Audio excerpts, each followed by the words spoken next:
இன்றைக்கு 77வது வயதை தாண்டி இருக்கிறேன். இத்தனை ஆண்டு காலம் என்னை புகழ்ந்த போற்றிய என்னை பயன்படுத்தி கொண்ட எந்த தலைவனும் எனக்கு செய்யாத மரியாதையை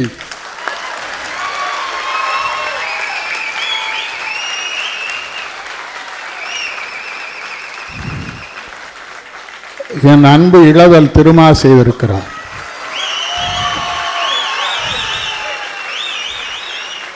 அது மட்டுமல்ல, முதல்வருக்கு ஒரு செய்தி.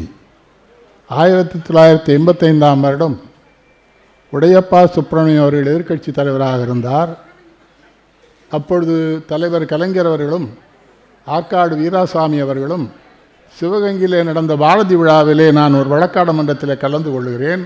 முன்வரிசையில் வந்து உட்கார்ந்து அமர்ந்து பெரியவர் கேட்டார். எனக்கு உடையப்பா சுப்பிரமணியம் சொன்னார், உங்கள் பேச்சை கேட்கத்தான் கலைஞர் வந்திருக்கிறார் என்று. நடுவர் அபய நடராஜன், எதிர்வாதிடுபவர் கலைமாமணி அப்துல் காதர். வழக்காடு மன்றத்தில் நான் வழக்கு வைக்கிறேன் தர்மன் குற்றவாளி என்று. அப்துல் காதர் தர்மன் குற்றவாளி இல்லை என்று வழக்காடுகிறார். நான் கொஞ்சம் தாமதமாக போனேன்.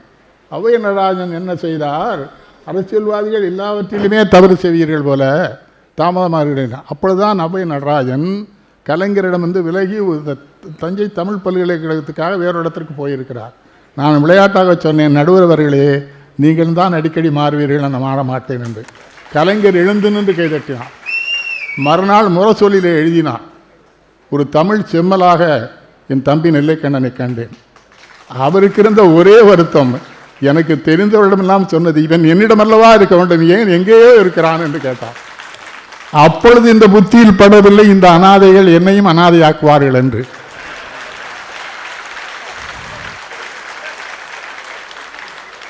மூப்பனார் போகிறமெல்லாம் நான் தான் போவேன், வாழப்பாடி போகிறமெல்லாம் நான் தான் போவேன்.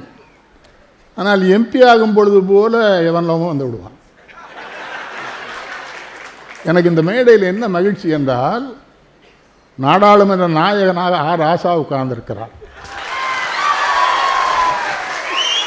ரவிக்குமார் உட்கார்ந்திருக்கிறார், விடுதலை சிறுத்தைகள் கட்சியினுடைய சட்டப்பேரவை உறுப்பினர் அன்பு தம்பி ஆளூர் ஷானவாஸ் உட்கார்ந்திருக்கிறார். கபிலன் ஆரம்பத்திலே என்னிடம் வளர்ந்த பிள்ளை. இந்த கவிதை மிகச் சிறப்பாக இருந்தது, ரொம்ப சிறப்பாக இருந்தது. பிறகு பேசுவேன் நான் உன்னிடம், சில வரிகளை மாற்ற வேண்டும். குற்றம் சொல்லாமல் என்னால் இருக்க முடியாது, என் பிறப்பது, நான் என்ன செய்வது? குற்றம் கண்டுபிடிப்பதே புலவர்கள் விளக்கம் இல்லை, குற்றம் இருந்தால் சொல்லிவிடுவது. அதற்கு அடுத்த முறை தலைவரை எதிர்த்து நான் போட்டியிடுகிற பொழுது தேர்தலில் ஒரு இடத்திலே கூட அவர் பெயரை நான் சொன்னதில்லை, பெரியவர் என்று மட்டும்தான் சொன்னேன். இந்து பத்திரிகைக்காரர்கள் குசும்பாக கேள்வி கேட்டால் என்ன பெரியவர், நான் எல்லா விதத்திலும் அவர் என்னை விட பெரியவர். அல்ல, இன்னொன்றும் சொல்லுகிறேன், அந்த தேர்தலில் நான் போட்டியிடுகிற பொழுது என் மனைவி புற்றுநோய் மருத்துவமனையில் உயிருக்கு போராடி கொண்டிருந்தார். நரசிம்மராவ் திடீரென்று என்னை கூப்பிடுகிறார், ப்ளீஸ் ஹெல்ப் அஸ்னார். They didn't help me at any time. அவங்க எப்போவுமே நான் உதவி பண்ணல. நம்மகிட்ட கேட்டார், என்னென்ன நான் உன்கிட்ட கேட்காம உன் பேரை அறிவிச்சிட்டேன்னாரு. ஓ, என் வீட்டுக்காரி ஆஸ்பத்திரியில் இருக்காயான்னு. Help the party, I know that you are the sincere soldier of the party. ஒரு ஆட்டை இருக்குன்னா இவ்வளோ விஷயம் சொல்லணும், கேட்டிங்களா? தமிழ்நாட்டிலேயே காங்கிரஸிற்கென்று ஒரு ஒலிநாடா பேசியவன் நான் முதலில். கருப்பா மூப்பனார் தான் வெளியிட்டார், அவர் தான் என்னை கொலையும் செய்தார். அது ஒரு பக்கம் வச்சுக்கிடுங்க. அப்படி இன்றைக்கு பார்க்கிறேன் திருமாவை, என் மீது எத்தனை அன்பு உனக்கு.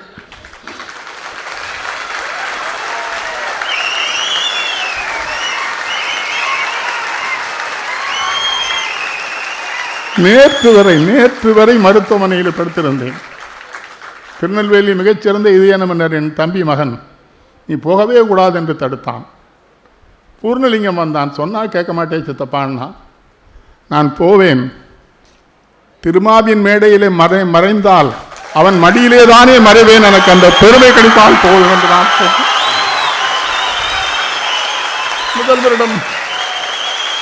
முதல்வரிடம் கைகூப்பி கேட்கிறேன், உங்கள் நேர்விழி பார்வையில் என்னையும் வைத்துக் கொள்ளுங்கள், நான் உங்களுக்கு தேவைப்படுவேன். அது மட்டும் இல்லை, திருமாவை நீங்கள் எப்படி வைத்துக் கொள்ள வேண்டும்? வட மாவட்டத்திலே உங்கள் சேமப்படைக்கு தலைவன் திருமாவளவன் தான். வட மாவட்டத்திலே இந்த கூட்டணிக்கு இன்னொன்று கூட கபிலன் சொன்னான். அதாவது என்ன, தமிழ் தாய் வாழ்த்துப்படும்போது தெய்வமே எழுந்து நிற்கும் என்று. இல்லை தம்பி, தமிழ் தாயை தெய்வமே வணங்கி கொண்டிருக்கிறது என்பதை கூட இவர்கள் மறைத்தார்கள். தமிழோடு பூசணையும் மறந்தறியேன் என்று நாவுக்கரசர் சொல்லுகிறார். சீக்கிரம் முடிக்க வேண்டும், முதல்வருக்கு நிறைய பணி இருக்கிறது. முதல்வரிடமும் திருமாவிடமும் நான் கேட்கிறது, உடலை பார்த்து கொள்ளுங்கள். இந்த தலைமுறைக்கு உங்களை விட்டால் வேறு யாரும் இல்லை.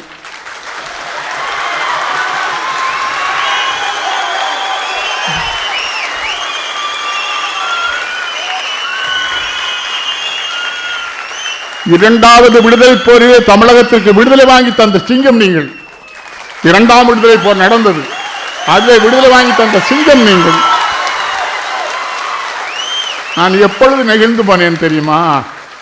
நீங்கள் பதவியேற்றீர்களே, முத்துவேலர், கருணாநிதி, ஸ்டாலின் என்கிற பொழுது உங்கள் துணைவியார் கண்கலங்கியதை பார்த்தாரே, நான் கண்கலங்கினேன், நான் அழுவேன். உங்களிடம் கெஞ்சி கேட்டுக்கொள்ளுகிறேன், இந்த சிங்கத்தை, சிறுத்தை என்று சொல்லுகிறது, ஆனால் சிறுத்தைகளுக்கு தலைமை தாங்குகிற சிங்கம் அது. இந்த சிங்கத்தை கூட நீங்கள் வைத்துக் கொள்ள வேண்டும். இந்த மாதிரி படைகள், சேமப்படைகள் உங்களுக்கு இருக்கிற வரை யாரும் கிடையாது. அதுபோல தான் எங்கள் ஐயா. நான் ஆசையாக மேடையில் மாப்பிள்ளை என்று சொல்வேன், கோபப்பட்டு விடக்கூடாது. ஆனால் இது ஒரு சிங்கம் தான். நடந்தே போகிறது, பேசுகிறது. அப்பாவும் இந்திரா காந்தி அம்மையாரும் திருமங்கலத்துக்கு வருகிறார்கள். இரவு 12 மணிக்கு வந்து விடுவார்கள் என்று பேச விட்டார் சித்தன். விடிய காலம் 5 மணி வரை நான் பேசியிருக்கேன், வரவில்லை. 6 மணிக்கு வந்தார்கள். நான் பேச்சை முடித்து விட்டு திருநெல்வேலிக்கு போனேன். வேறு யார் பேச வந்தாலும் மக்கள் விடமாட்டேங்கிறார்கள், அவள் தான் பேசணுங்கிறான். திருநெல்வேலிக்கு போய் வாயடி முக்கில் நான் போய் 2 பேர் வரதுக்கு முன்னால் பேசிகிட்டு இருக்கேன். நான் பேசி முடித்தோன்னே தலைவர் தான் வந்து பேசினார், வைகோ தான் பேசினார். ஒரே ஒரு விஷயம், நாங்கள் 2 பேரும் ஒரே மாவட்டமாக தான் இருந்தோம். நிர்வாக வசதிக்கு எங்கள் 2 பேரும் பிரித்து விட்டாங்க. அவரை தூத்துக்குடினே என்னை கொண்டு மன்னித்து கொள்ளுங்கள். நிறைய பேச ஆசைதான், உடல் நலம் இருக்கிறது. முதல்வரின் பணிகளுக்கு நான் இடையூறாக இருந்து விடக்கூடாதுன்னு நினைக்கிறேன். மீண்டும் முதல்வரிடம் கேட்கிறேன், தமிழை மட்டும் அறிந்து வாழ்ந்து கொண்டிருக்கிற என்னை உங்கள் வெளிப்பட்ட பார்வைக்குள் கொண்டு வந்து விடுங்கள். ஒரு இயக்கத்திற்காக நான் நிறைய இழந்திருக்கிறேன். திருமா மீது எனக்கு ஏதோ ஒரு அன்பு. ஏனென்றால் ஒரு 18 வருடத்துக்கு முன்னால் பழனியிலே ஒரு கூட்டம் நடக்கிறது. நான் நின்று கேட்கிறேன். ஒரு இளைஞன் பேசி கொண்டிருக்கிறார் போல. பேச்சு கேட்ட உடனே நின்று விட்டேன். 3 மணி நேரம் பேசினார், கேட்டுக்கொண்டிருந்தேன். கேட்டுக்கொண்டிருந்து போன உடனே கம்யூனிஸ்ட் கட்சி தோழர்களிடம் கேட்டேன், யார் இவர்னு சொன்னேன். அவங்க சொன்னாங்க, எங்காலும் அங்கே இருக்காருன்னாங்க. ஒன்றுமில்லை, அவர் எங்காள்னு சொல்றது கார்ல் மார்க்ஸ் படம், ஏங்கல்ஸ் படம் எல்லாம் மேடையிலே போட்டுக்கொண்டு அடுத்தவரிடம் பணம் பறிக்கிறதே ஒரு கூட்டம். அந்த கூட்டம் போல அல்ல நீங்கள் உண்மையிலே கார்ல் மார்க்ஸ் என்றவர்கள் சொன்னார். அதே மாதிரி முதல்வரிடமும் திருமாவிடம் இருக்கிற ஒரு ஒற்றுமையை பார்த்தீர்களா நீங்கள்? திருமாவை அவமானப்படுத்துவதற்கென்ற ஒரு திரைப்படத்தை எடுத்தார்கள். திருமா திரும்பியே பார்க்கவில்லை, அதை வைத்து கலகம் செய்யவில்லை, அதை காட்டி கலவரம் செய்ய. அதே போல முதல்வரை குறித்து எத்தனையோ அவதூறுகளை பரப்புகிறார்கள். ஒருவனை கூட கைது செய்யக்கூட மனதில்லாத கருணை உள்ளத்தோடு முதல்வர் இருக்கிறார். இருவரும் வாழ வேண்டும், நீண்ட நாள் வாழ வேண்டும்.